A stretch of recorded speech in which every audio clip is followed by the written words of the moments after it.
JRPGs have been trying to reinvent themselves for a while and shake off the assumption that they're rather formulaic titles about teams of plucky kids and unlikely allies standing in a nice, neat line, taking turns with the fell beasts they're trying to slay. Problem is, some people actually like that kind of gameplay. I should know I'm one of them. Nostalgia takes us back to when we weren't seeing constant reinventions. When you knew what you were getting into. Epic adventure with plenty of familiar elements, which made the surprises pop all the more. Kind of a conservative way to play it, but given the rather impressive projects developers Matrix and Red Entertainment have handled, like the DS remakes of Final Fantasies III and IV, the Sakura Wars series, and Fire Emblem Awakening, I had confidence, and I wasn't disappointed. It's tough to be disappointed when you're engaging in airship-to-bird combat.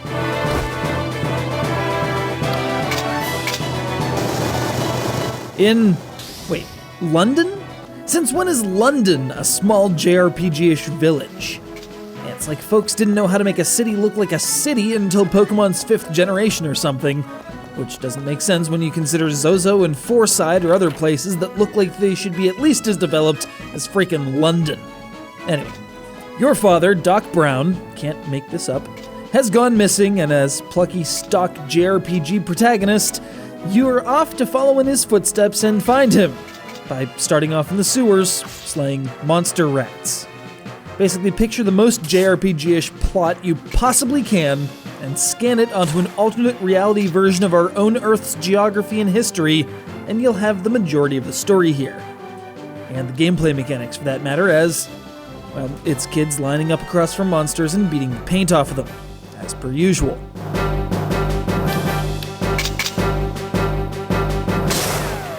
Where nostalgia differentiates itself is by including fairly new concepts in skill development, like having a kind of tech tree for each party member that can be used to improve existing powers or obtain new ones.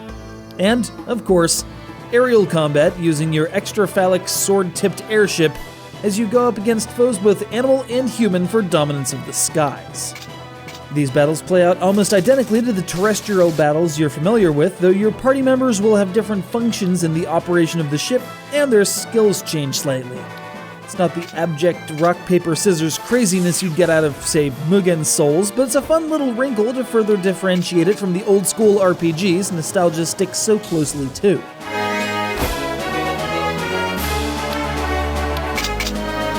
The musical score takes a whirlwind tour around the world, bringing bits of ethnic flair to each different locale. You'll be hitting quite a lot of them, from NYC to Italy and Cairo to China. While the in-game visuals aren't that bad at all, city size notwithstanding, the character art is on a plane all its own, harkening back to the old-school, mid-90s hand-drawn artwork that cluttered the pages of manuals because you couldn't really get close to it in-game. The 3D models are rough approximations at best, but those with the foresight to pre-order it back in 2009 got an entire art book compilation. Lucky bastards.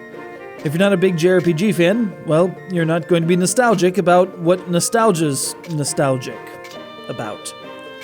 But if you miss a time when kids stuck to their orderly lines, dagnabbit, and waited their turns, fire up your airship and make sure to watch out for eagles.